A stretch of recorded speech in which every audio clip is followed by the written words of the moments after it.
Nama saya Atika Zahra, BP 1901-108 dari kelas 2B, Sekolah Tinggi Ilmu Farmasi Padang. Baiklah teman-teman semua, di sini saya akan menjelaskan kembali yaitu tentang sistem saraf tepi atau otonom. Nah, di sini pada sistem saraf tepi terdapat dua sistem saraf, yakni saraf sadar somatik dan sistem saraf tak sadar yaitu otonom. Kedua jenis sel saraf ini terdiri dari sistem saraf sensorik dan motorik sehingga mampu menjadi perantara impuls atau tubuh dengan sistem saraf pusat. Arah impuls pada sistem saraf tepi terbagi menjadi dua, yakni sistem eferen dan sistem eferen. Sistem eferen mengandung sel saraf yang dapat mengantarkan informasi dan reseptor ke sistem saraf pusat.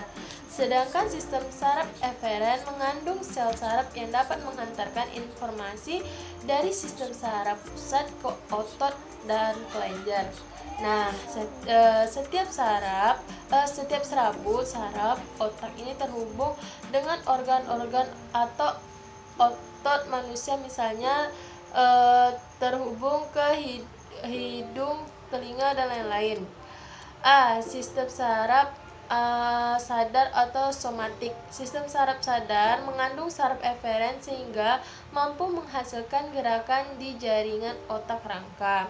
Sistem saraf ini bekerja sesuai dengan kesadaran kita, misalnya saat makan, mencuci baju, membajak sawah, dan lain-lain.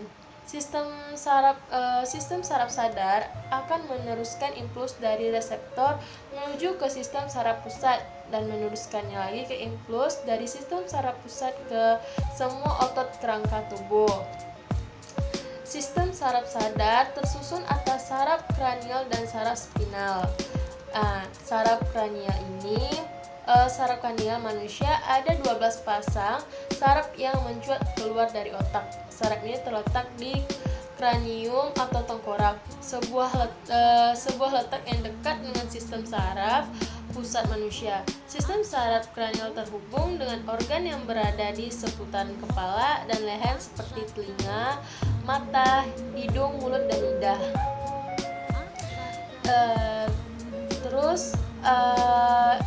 Dari ke-12 nama saraf kranial di atas tadi, untuk saraf nomor 1, 2, dan 8 terdiri dari neuron-neuron sensorik. Saraf nomor 3, 4, 5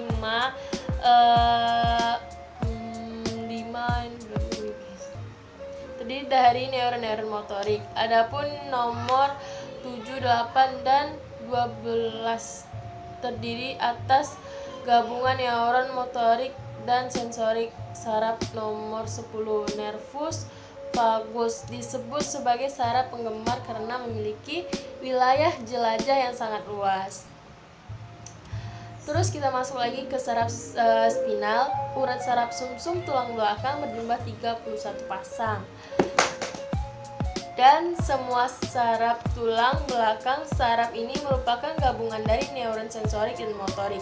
Semua saraf sensorik masuk ke dalam sumsum tulang belakang melalui akar dorsal dan semua dendritnya berasal dari reseptor, sedangkan semua saraf motoriknya keluar dari sumsum tulang belakang melalui akar ventral dan semua neuritnya menuju ke efektor. Lalu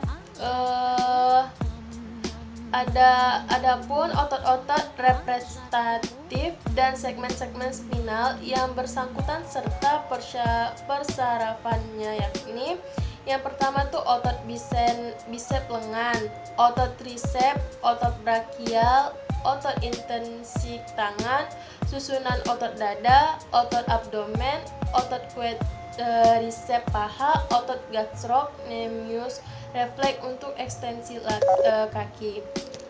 Terus ada sistem saraf otonom. Sistem saraf otonom merupakan saraf yang mengatur organ tubuh yang bergerak secara otomatis. Saraf otonom biasa disebut sebagai saraf motorik, di mana terdiri dari dua saraf, yakni saraf simpatik dan saraf parasimpatik. Kedua saraf ini memiliki fungsi yang berlawanan sehingga tercipta suatu keseimbangan. Nah, berikut yaitu saraf simpatik. Saraf simpatik ini terletak di depan ruas tulang belakang. Adapun fungsi dari organ ini antara lain memacu dan menghambat kinerja organ tubuh. Fungsi memacu organ tubuh misalnya memperbesar bronkus, memperbesar pupil mata, dan memacu detak jantung. Sedangkan fungsinya dalam menghambat kinerja organ misalnya menghambat ereksi serta menghambat kontraksi kantong seni. Saraf parasimpatik. Saraf parasimpatik memiliki fungsi kebalikannya dari saraf simpatik. Misalnya memperkecil bronkus, memperkecil pupil mata, menghambat kerja jantung, memperbesar ereksi, dan memperbesar kontraksi kantong seni. Lalu, baiklah, selanjutnya itu neurotransmitter. Neurotransmitter adalah senyawa organik endogenus membawa sinyal di antara neuron terbungkus oleh vesikel sinapsis. Sebelum dilepaskan bertepatan dengan datangnya potensi aksi, neurotransmitter adalah bahan kimia yang bersifat endogen yang mengirimkan sinyal dari neuron ke sel target di sinap.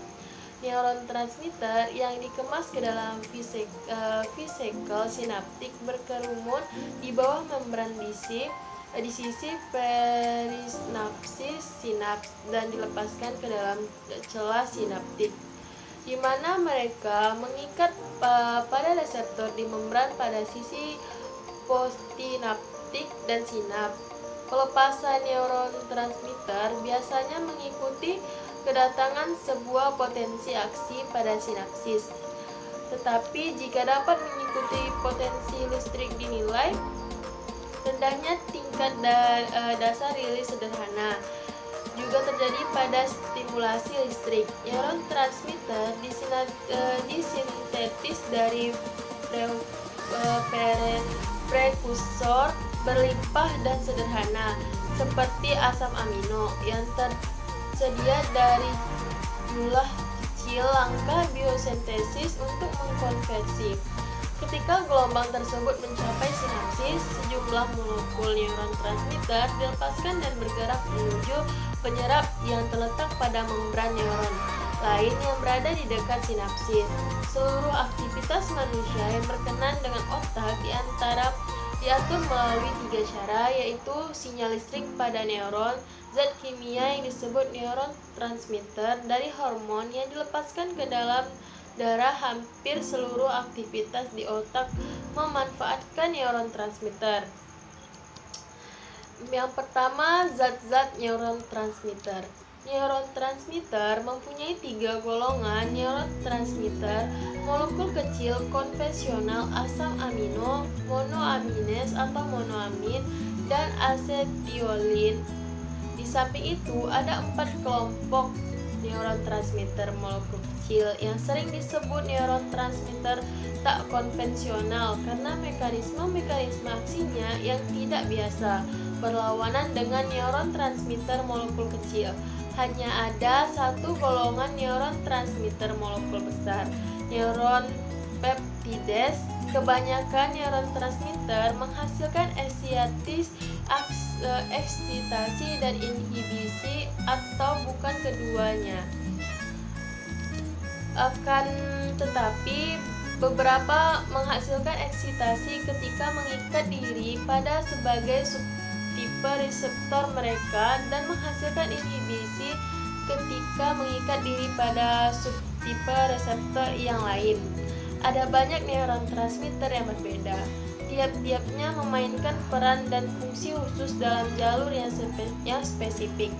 Sementara beberapa neurotransmitter merangsang atau membangkitkan neuron untuk menembak lainnya dan menghambat neuron untuk menembak. Puluhan jenis neurotransmitter yang telah teridentifikasi dibentuk melalui asupan yang berbeda. Bahan dasar pembentuk neurotransmitter adalah asam amino. Asam amino merupakan salah satu nutrisi otak terpenting yang berfungsi meningkatkan kewaspadaan, mengurangi kesalahan, dan memacu kegesitan pemikiran. Asam amino didapatkan dari sumber-sumber protein. Kadang protein tinggi dapat ditemukan pada makanan atau minuman seperti susu, daging, telur, dan keju. Sedangkan protein yang terdapat dalam sayur-sayuran memiliki kadar terbatas. Neurotransmitter adalah penghantar bahan kimia dari sistem saraf.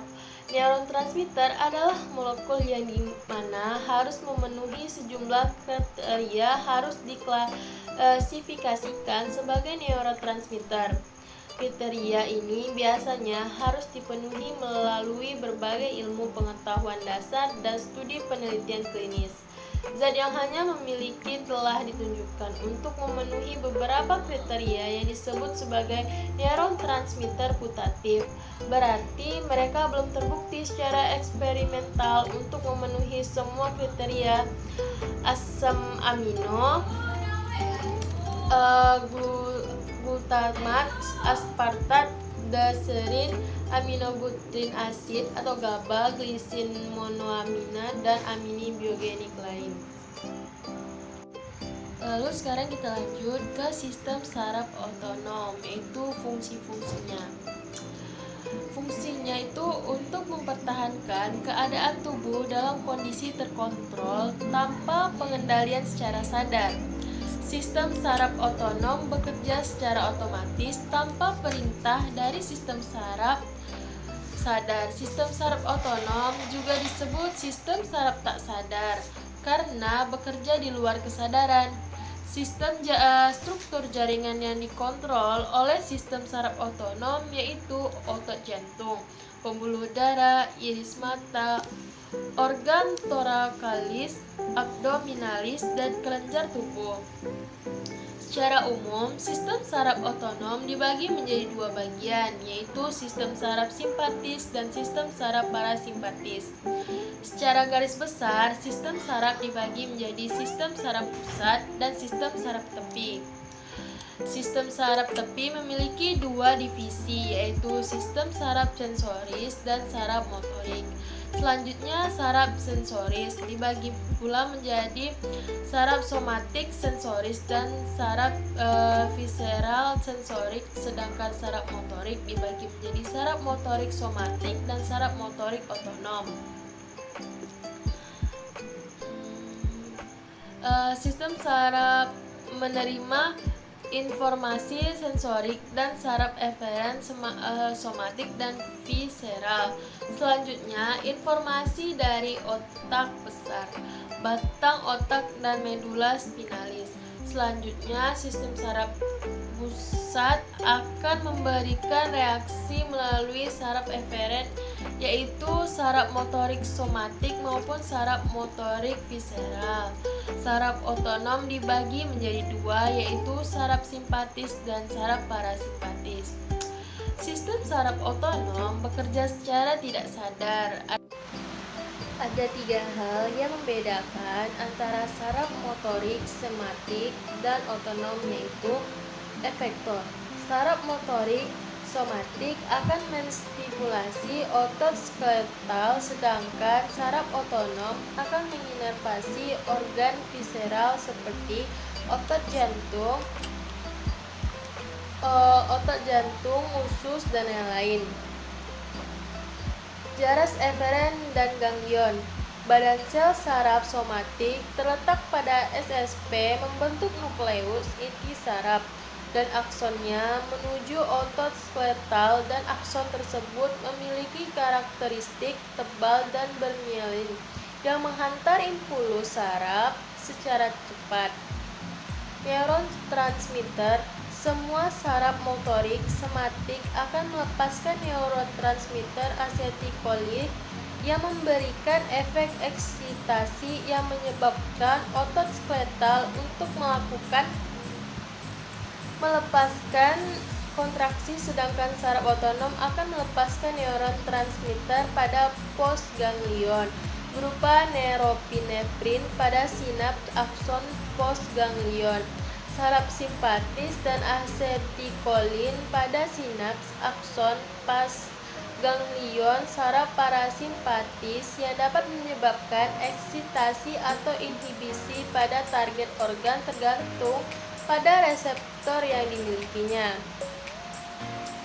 Anatomi saraf otonom. Secara anatomi saraf simpatis dan saraf parasimpatis dibedakan berdasarkan sebagai berikut. Yang pertama itu lokasi. Saraf parasimpatis berasal dari otak yang medula simalis bagian kraniosakral, sedangkan saraf simpatis berasal dari trakolumbal medula spinalis seperti pada. Yang kedua, panjang neuron. Sebaliknya, saraf simpatis memiliki neuron preganglion yang lebih pendek dan neuron postganglion yang lebih panjang. Sebaliknya, saraf parasimpatis memiliki neuron preganglion yang panjang dan neuron postganglion yang lebih pendek. Letak ganglion. Ganglion parasimpatik terletak pada organ visceral yang dipersarafi, sedangkan ganglion simpatik terletak berdekatan dengan medula spinalis. Nah, ada juga macam-macam atau definisi saraf otonom. Saraf otonom dibagi menjadi dua, yaitu saraf simpatis dan parasimpatis yang bekerja pada organ visceral yang efeknya berlawanan. Saraf simpatis dan parasimpatis bekerja pada organ yang sama, namun memberikan inhibisi atau eksibisi. Sifat ini disebut sebagai dual inervasi, yaitu cara kerja yang dimaksudnya untuk mencapai suatu keseimbangan, yaitu homeostatis. Yang pertama, saraf parasimpatis, disebut juga resting and digesting system, yang berfungsi untuk memastikan tubuh menggunakan seminimal mungkin energi tubuh. Pada saat makan, maka saraf parasimpatik akan menyebabkan terjadinya proses digesti dan menyebabkan relaksasi tubuh ditandai dengan menurunnya tekanan darah dan melambatnya denyut nadi. Seperti dijelaskan sebelumnya bahwa lokasi saraf parasimpatis berasal dari kraniosakral. Berikut ini adalah garis saraf kranialis parasimpatis. Yang pertama tuh saraf oculomotorius.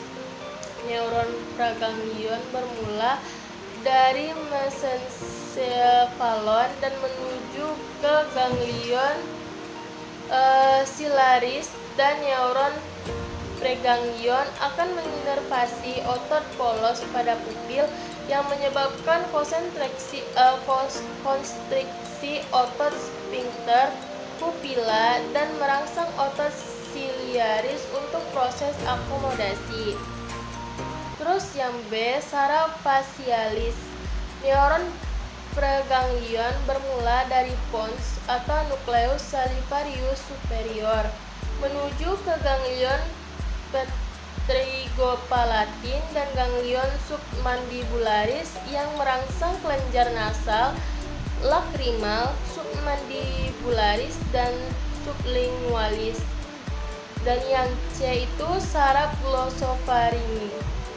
Neuron preganglion bermula dari medula oblongata, nukleus salivarius inferior menuju ganglion oticus untuk mengaktifasi kelenjar parotis. Lalu ada saraf vagus. Saraf vagus ini memiliki peran parasimpatis di tubuh manusia sekitar 90%. Saraf vagus akan menginervasi organ di dalam toraks dan abdomen. Neuron preganglionnya berasal dari medula oblongata, nukleus dorsal motorik akan membentuk plexus terlebih dahulu sebelum menuju ganglion organnya, yaitu plexus kardiak menuju jantung untuk memperlambat denyut jantung, dan plexus pulmonalis menuju paru-paru. Plexus esophagus menuju esofagus Kemudian akan mengeluarkan trunkus vagal anterior dan posterior dan mengeluarkan plexus aorta yang dibentuk oleh plexus yang lebih kecil seperti plexus celiaca, mesenterica, dan hipogastrika yang akan mempersarapi organ abdomen seperti usus kecil, lambung, hati, kandung empedu, ginjal, pankreas, ginjal dan sebagai proksima usus besar.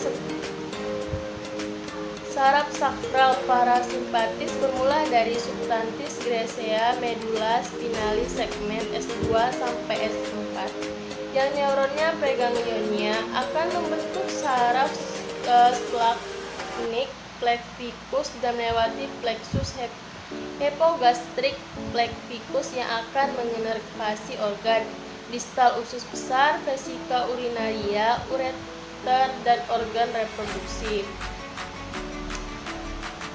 Postganglion parasimpatis akan melepaskan neuron transmitter dan akan ditangkap oleh organ yang memiliki reseptor cholinergic. Reseptor cholinergic ada dua, yaitu nikotinik. Reseptor ini ditemukan pada otot skeletal dan postganglion dendrit dan preganglion saraf simpatis dan parasimpatis. Sifat reseptor ini selalu melakukan eksitasi pada organ target, yaitu otot skeletal. Muskarinik reseptor ini ditemukan pada organ target saraf parasimpatis. Sifat reseptor dan menginhibisi atau mengeksitasi pada organ jantung, maka parasimpatis akan menginhibisi akan tetapi pada intestinal, maka saraf parasimpatis akan mengeksitasi untuk memulai proses disgesti. Lalu yang kedua itu ada saraf simpatis, disebut juga the fight of flex system, yang berfungsi untuk melakukan eksitasi pada saat keadaan darurat dan emergensi. Akibat rangsangan saraf simpatis adalah meningkatnya denyut jantung dan kontraktilitasnya. Napas menjadi cepat dan dalam, tangan menjadi dingin dan berkeringat, serta pupil menjadi dilatasi. Hal ini menyebabkan tubuh menjadi tahan terhadap ancaman dan stres.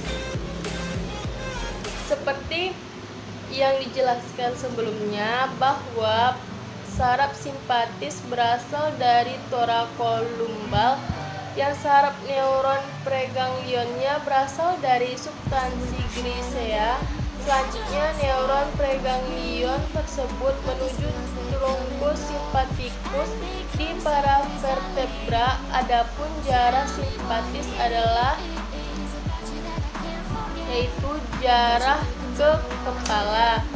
Neuron preganglion berasal dari T1 sampai T4 akan naik menuju ganglion cervical superior dan akan mempengaruhi kulit dan pembuluh darah daerah kepala, mengaktifasi otot sphincter dilator pupil, menghambat kelenjar nasal sublingualis sehingga menyebabkan mulut kering, dan juga ada yang ke jantung.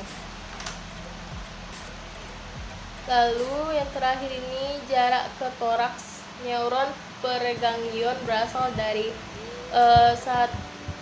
T1 sampai T6 menuju ganglion cervical medial dan inferior dan akan mempersarapi jantung lewat plexus kardiak pulmonal aorta esophagus kelenjar thyroid. Baiklah teman-teman, mungkin ini hanya saya dapat sampaikan kepada kalian tentang autonomi. Lalu mungkin sampai di sini saya akhiri. Wabillahi taufiq wal hidayah. Wassalamualaikum